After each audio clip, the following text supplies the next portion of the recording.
All right, am I in focus? Yeah? Okay, perfect. All right, guys, welcome back to my channel. My name is Chlo. I talk about all things in regards to eating disorder recovery, exercise addiction, orthorexia, amenorrhea, anorexia recovery, the whole shebang. That's what I talk about on this channel. I talk a lot about my personal experience with having recovered from all of those, and I also talk about just the important stuff that you need to know that I know really helped me decide that I wanted to recover. So on my Instagram, which is a place where I'm at daily, I'm always interacting with you guys. I find that being a better place to ask questions and really engage more conversation. So that happens over on my Instagram at @flowwithchlo. But I was talking about exercise, and I just uploaded a video about exercise recently, which you can go and check out. But I put up one of those little pop-up question things, talking or asking people to give me their exercise questions. So a lot of you guys responded. I cannot respond to all of them. I will try eventually to get to all of them. I always do respond at least to that person individually, so don't be like, oh, I can't send her a message, she's gonna get too many and then she won't see them. I see them. It doesn't mean that I make a video in regards to all of them, but I definitely at least respond to you, and then the ones that I think like everyone should really hear are the ones that I sort of more pick to make a video on. I wish I had more time, guys. I really do, but life's crazy busy. So today I have my little questions here, and we're going to answer, we'll probably answer like 7, maybe even 8 or 9 today, depending on how long it takes me to get through these. So remember, this is in regards to exercise addiction, exercise bulimia, overtraining syndrome, whatever you want to call it. Those of you who are really struggling with this compulsive need to always be working out. All right, let's start off the first question here. How much exercise is okay after being fully recovered? So this is great, and I like this question for a lot of reasons. One, I just want to address the fact that we have to define what is recovered. I think a lot of us, I know for me personally, I like went to inpatient and they were like, oh, you'll be recovered once you reach like this like certain weight. Well, lo and behold, that weight still was very unhealthy for me. I was not able to get my period back at that weight. I was still really mentally struggling with my eating disorder and physically still struggling with a lot of the symptoms. It wasn't until I reached a higher weight and really took off exercise and ate, an abundance of food that I actually became recovered. So I know a lot of people will use like weight as a metric for recovery, and I just want to remind you that that's not the only thing that we're looking at in terms to recovery. Same thing with amenorrhea recovery. So if you get your period back, that's great. Congratulations. That's such a huge improvement, but that does not mean that you are fully recovered. So the first thing is really going like, okay, well, what is this recovered that you're talking about? Are you feeling mentally completely free from this obsession and need to control with food? Are you feeling free and confident and healthy and happy in your body? Do you have any digestive system problems left over? Are you mentally thinking about food? Do you have sleep problems? Do you have a regular cycle? There's so many metrics that we need to look at in order for us to be able to say, I'm fully recovered. So she asked, though, how much exercise is okay after being fully recovered. So I'm going to give you sort of the generic sort of answer here, knowing that every single person is individual. But we want to wait, if you were in an amenorrheic state, we want to wait until you have at least 3 consecutive cycles within 35 days. So we don't want a 42-day, 50-day cycle. We want them to be under 35, and if we could get it to that like 28 zone, that's great. Women all fluctuate in the length of their cycles, so just somewhere along that healthy line. So we want to wait until we have 3 consecutive periods, and then you can start incorporating slowly exercise. You don't want to go all of a sudden like from no training to now I'm doing like 7 days of cardio hit and running like a marathon every day. That's going to be really unsmart. You're body is still really prone to going back into that amenorrheic state. So we really have to make sure that we aren't stressing out our body too much. So you start slowly. I really like focusing first on the sort of mobility and the strength training, and then maybe adding in some cardio and working with your body, and still really understanding that you need a lot of rest, understanding that that insane exercise regime that you had before, exercising 3, 4, 5 hours a day, running fasted, like doing all these things, like we're not going to get back to that. That's what led you to this unhealthy state. So we're going to come back to a way different way of incorporating movement into our life. So how much exercise can you do? Again, that's individual. You want to work slowly. You want to heed the signs from your body of if you are going into overtraining or energy debt again, and you want to really listen to that so that you don't go back into this unhealthy state. I did an Instagram post, and I'm going to sort of show the screenshot here, and you can go scroll on my Instagram page to find it, but I put up this sort of like green light, yellow light, red light sort of analogy here to know when you should be exercising at high intensity and when you should really scale it back. So green light is like you're feeling really energetic, you have healthy menstrual cycle, you are feeling really jazzed and excited about working out. You have good digestion, you're having good sleep, like all of that. That's sort of like green light. Let's go for the intensities. Let's reach your PRs, like fun. When you hit the yellow, it's like, a couple days I just really didn't feel like working out. I was really sore. You know, you still have your monthly menstrual cycle, you're not eating as well as you should. Like those are the days where it's like, let's focus more on yoga. Let's focus, add in a couple rest days. Like let's, you know, still work out, but in a more mindful way. And then you have red, where it's like, I'm thinking about food all the time. I'm obsessed with my exercise. I don't have a period. I'm not eating well. I'm not eating enough. And those are the times where you really want to stop exercise. So this is going to be an ongoing process of you always checking in with your body to help determine how much exercise is good for you. So read that post. It's really helpful. But again, just really heeding those warning signs from your body when it's not working right, and understanding that you need to back off of exercise then. Okay, next question. How do you get back into exercise without burning out? So like I was just saying, like you don't want to get to this burnout stage. So you want to make sure that you're incorporating rest days, and you really, really, really want to make sure that you are eating properly, that you are eating before your workout and you're eating a good post-workout meal. That is super, super important, and that will help mitigate any effects of high cortisol, which will keep your hormonal levels high. That will help you with recovery, especially muscle recovery, if you are doing a good post-workout protein like eggs or chicken or fish or something like that.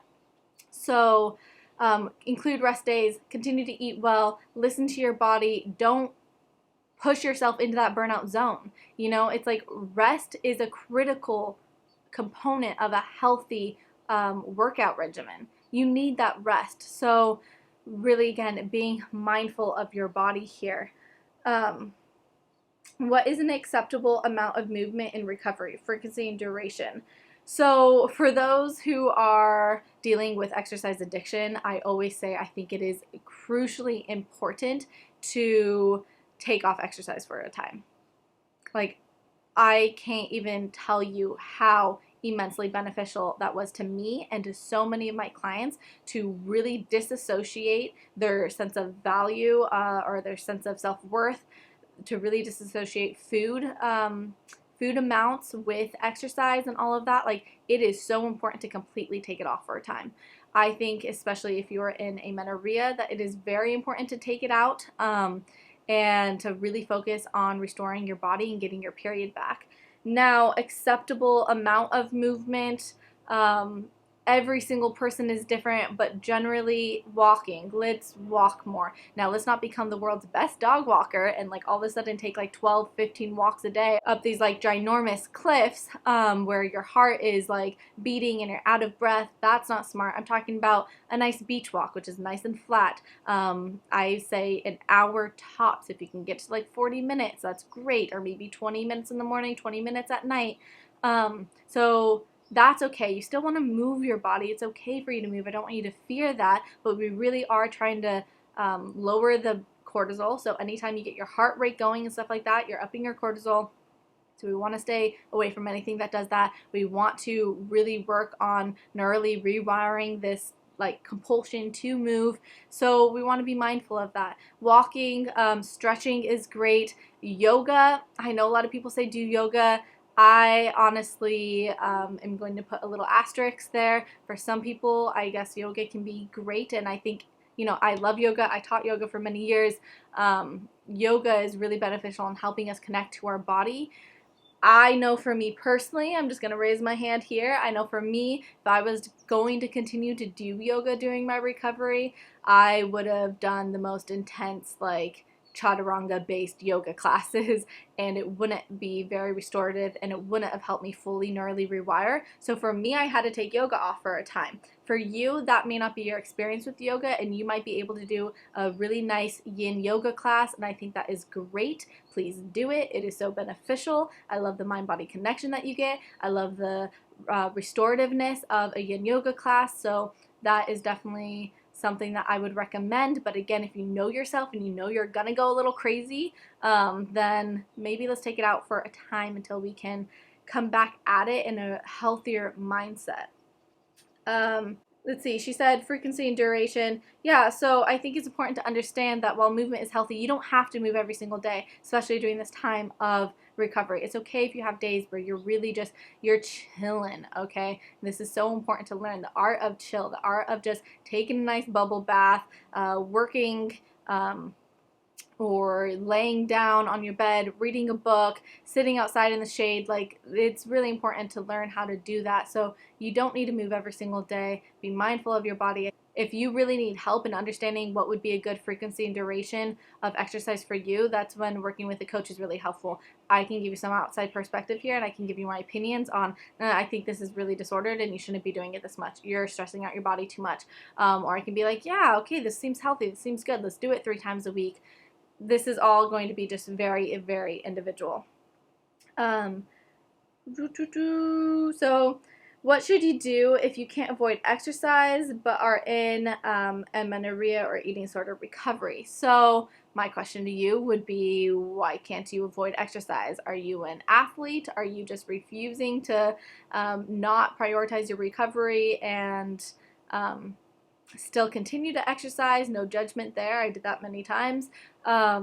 So I take it that you're probably someone who is an athlete, so that's how I'm going to answer this question. I think it's, first off, really important to talk to your coaches about this. They need to understand that you are in a compromised state and that you really need to get back your energy, you need to get back your period, and that is something that you need to focus on. So you guys can work together on trying to switch up the type of training that you do. Can you do a little bit less cardio? Can you focus, less on getting like PRs, and can you focus instead on more mobility and strength training? Can you add in some yoga? Are there ways for you to lessen your training so that you can recover? Also, understand that food is such an important part of this, so please, please, please, if you can't take out the exercise because like you're an athlete or you're on a scholarship or something, you need to be making sure that your nutrition is really, really good. So making sure that you're getting that pre and post recovery meal, making sure that you're eating. I mean, if you're an athlete and you're really training, it's like, gosh, you should be at least eating 3,000 to 4,000 calories a day if you want to be training and get your period back. But what was the other thing I was going to say in regards to this? Oh, so also another thing is, can you talk with your coaches? Is there sort of an off season for your sport? Can you take a month off? Can you take even just 2 months off?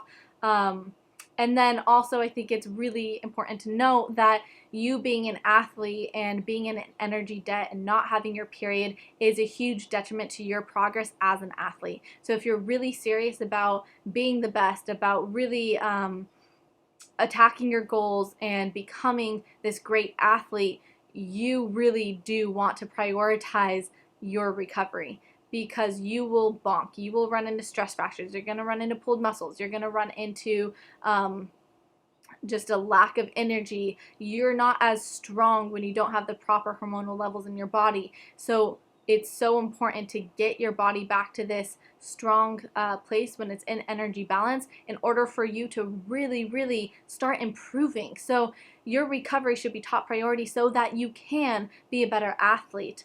So I think that's something definitely to think about. I know my strength as an athlete has become, I mean, I'm so much faster on my bike. I can run way further. I have a lot more stamina. I have so much more muscle because I'm actually able to grow muscle because I'm eating enough now. And you need to eat enough protein in order to grow muscle. So yeah, that's pretty much what I have to say about that. Like, if you really want to be a good athlete and if you want to be working out for a long time, focus on that recovery right now. I know it may suck. Take those 6 months off and really focus on this so that you can come back and be better and stronger than you were before.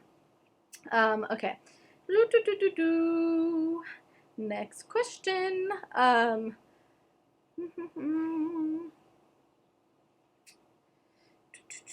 Okay. I feel like I'm losing all of my strength by not working out anymore.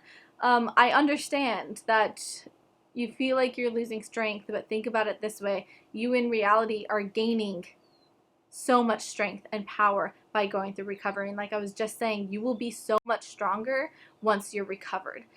So yeah, sure, maybe for a time right now, you feel like you're losing some muscle mass. You feel like you're not as athletic and fit that you were be, but I promise you, once you get back into it in that healthy way and in a really well-nourished way, you will see so many gains and so much improvement in your physique, in your running times, in the strength, and so many different areas. You're going to see an improvement in your fitness. So this is a excuse me.